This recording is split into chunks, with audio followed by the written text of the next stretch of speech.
Canu, bonjour. Bonjour. Vous êtes avocat spécialiste du droit de l'Internet et vous êtes intervenu cette année au sein de ces 9e journées du e-learning où vous avez évoqué une question qui est le droit est-il adapté au e-learning en mettant en évidence en fait qu'il y avait un facteur humain à prendre en considération pour traiter cette question, sachant que parfois on met plus en évidence sur le e-learning l'aspect machine, numérique, logiciel, etc.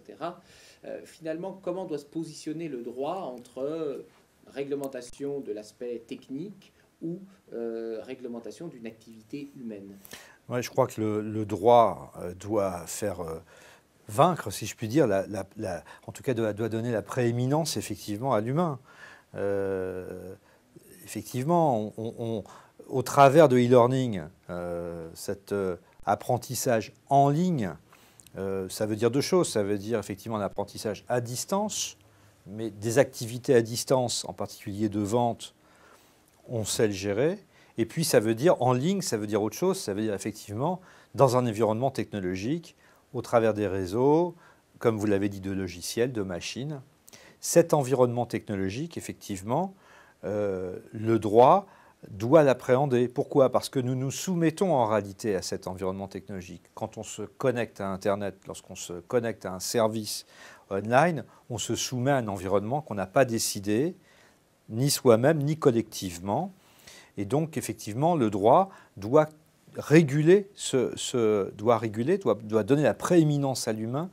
C'est le droit du consommateur vis-à-vis de l'e-marchand, c'est le simple droit du citoyen vis-à-vis de l'e-administration. J'aime pas mettre du i partout, mais ça, au moins, c'est le mérite que tout le monde comprenne.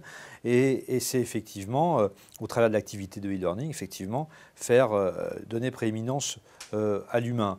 On dit généralement qu'il y a 4 grandes normes qui gèrent, on va dire, l'Internet. C'est la technique, c'est les lois avec un petit L de l'économie, c'est la manière de se comporter, la manière d'être, la culture, et puis enfin, c'est le droit. De ces 4 normes, la seule norme démocratique est le droit. Il ne faut pas laisser la technique décider parce que ce sont les gens du web et un certain nombre de grands opérateurs qui vont fonctionner selon leurs intérêts propres. On ne peut pas laisser tout aussi à l'économie. On sait que l'économie, je dirais que le bien commun n'est pas toujours bien défendu. Et puis enfin, la culture, les blocages culturels, c'est à chacun de s'éduquer. Et on revient aussi à l'e-learning. Ce que j'ai particulièrement apprécié ce matin et ce que j'ai appris au travers des échanges, en tout cas comme ça que je le traduis, c'est que les blocages sont dans le domaine de l'e-learning très souvent culturels, que ça vienne du corps enseignant, de l'État et même des parents. En réalité, pas de blocage juridique. Mais le droit doit effectivement affirmer la prééminence de l'humain.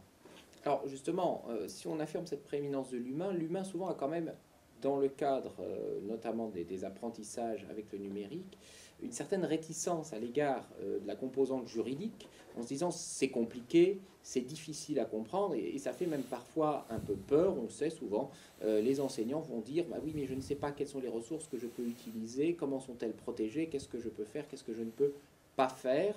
Alors est-ce que on peut envisager d'arriver quand même à un mouvement qui est un mouvement qui existe déjà, mais de simplification? Si on pense à l'exception pédagogique, c'est une volonté de faveur au domaine du e-learning parce qu'on n'est pas dans un domaine marchand, donc l'enjeu, l'objectif n'est pas le même, et en même temps, il n'y a rien de plus incompréhensible aujourd'hui et de moins fonctionnel que l'exception pédagogique, par exemple. Tout à fait, mais vous avez raison, la question de la simplification, parce que malheureusement, de ce que vous dites, la vérité, c'est qu'aujourd'hui, le droit est complexe. Il est rendu complexe. On pourrait faire des journées entières sur la question. Notre droit aujourd'hui est issu principalement des directives communautaires ou des règlements européens. Les lois de transposition sont, j'ai pas peur de le dire, à peu près aussi mal rédigées que ne le sont les directives et règlements européens. Le droit est très complexe et cette complexité, à terme, ça va poser un problème démocratique. Car en réalité, le droit appartient à tout le monde, que ce soit aux experts, profs, avocats, juges, juristes, mais il devrait appartenir à n'importe quel citoyen. Et on se rappelle tous de la maxime qu'on a tous appris sur des bancs de l'université, nul n'est censé ignorer la loi. Donc la complexité est un vrai problème. Ce n'est pas notre sujet, mais c'est un vrai problème. Et nous sommes un certain nombre à essayer de travailler, à demander une simplification. Vous citez l'exception pédagogique, elle est très clairement exprimée, en très peu de mots, elle est très claire. C'est vers ça qu'il faut. Et souvent, effectivement, on pense qu'on a des blocages juridiques quand les blocages juridiques ne sont pas là. Et la parole du juriste, de l'avocat, devrait être justement de dire, là, vous évaluez un risque juridique qui n'est pas, vous évaluez un blocage qui n'existe pas, le risque peut exister, gérons-le, on peut le gérer, on a plein d'outils pour ça, on a des contrats, on a la manière on a la coordination entre justement le droit, l'organisation et la technique. Donc, le plus souvent, et je l'ai dit ce matin, en 25 ans d'activité professionnelle dédiée aux technologies de l'information, même si les choses ont beaucoup évolué, avec l'avènement des communications électroniques, je n'ai jamais vu, même s'il ne faut peut-être pas dire jamais, on va dire très rarement vu en tout cas, de blocage juridique. Alors, vous l'avez évoqué, hein, une pratique longue des technologies de l'information, vous avez évoqué des directives communautaires. Ce qui a peut-être le plus changé dans ce contexte-là, c'est qu'avec le web, on a vraiment des problématiques mondialisées, voire même complètement aujourd'hui déterritorialisées. Si on prend Big Data, MOOCs, toutes ces choses-là, ça devient difficile de rattacher ceci à un système qui soit national, voire même communautaire au niveau de l'Union européenne.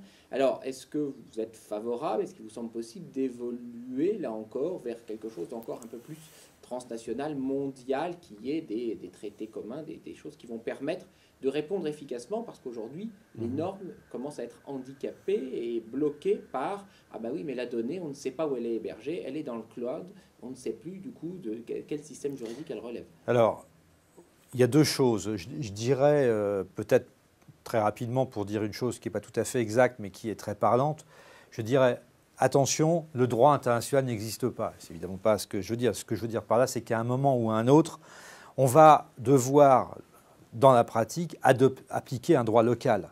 Un tribunal va décider d'appliquer un droit local selon différents critères. De plus en plus aujourd'hui, ce qui se dégage quand même, par exemple sur les problématiques web et de responsabilité, c'est ce qu'on appelle le critère de destination. Un site web est destiné à un marché donné, et ça se relève avec des indices je dirais, factuels. La langue, est-ce que si c'est un site transactionnel, est-ce qu'il livre dans ce pays ou pas? Ces critères-là de destination déterminent l'application d'une loi locale. Mais là, vous avez totalement raison. On le voit par exemple avec, vous avez dit le big data, et prenons le cas qui est un sous-ensemble des données à caractère personnel. Nous avons dans l'Union européenne une réglementation qui est relativement ancienne, en tout cas qui est issue des lois nationales, en particulier la loi française Informatique et Liberté, qui a été votée en 1978 et qui a créé la CNIL. Et donc l'espace européen, aujourd'hui, il y a des directives depuis, l'espace européen, dans ce domaine-là, protège le citoyen. Et on voit que dans d'autres pays, pour ne pas citer les États-Unis, là, il n'y a pas de loi fédérale, il n'y a pas de réglementation applicable dans ce domaine. C'est l'autorégulation qui prévaut. L'adoption à des programmes qui sont écrits par les gouvernements, le plus souvent qui ne sont pas respectés. Et on voit bien que ça pose un problème. Aujourd'hui, on vit dans une société de surveillance. La surveillance, ce n'est pas les États, c'est les États qui recourent, en particulier les services de renseignement, qui recourent aux géants du web, au Google, au Facebook. On n'a jamais été autant surveillé. Et parce que justement, dans ce pays que sont les États-Unis, il n'y a pas de réglementation applicable en matière de données à caractère personnel. Donc on voit bien, effectivement, vous avez raison, qu'on a besoin d'une harmonisation internationale. Alors, évidemment, c'est pas vous qui avez décidé. C'est très long. Les mauvaises langues disent que dans certains États, ça arrange bien qu'il n'y ait pas de loi applicable, et en particulier de données à caractère personnel, et en particulier le gouvernement des États-Unis, il faut bien le dire, parce que finalement le sale boulot est fait par les acteurs locaux américains, parce que justement ils ont la faculté de le faire.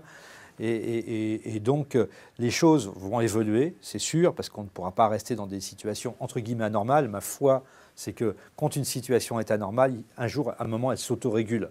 Et donc le régulateur, les géants du web vont évoluer, et donc vers une harmonisation internationale, c'est sûr, vous avez raison.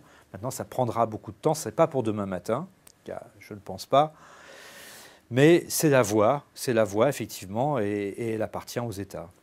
Olivier Théanu, je vous remercie pour ces éclairages. Merci.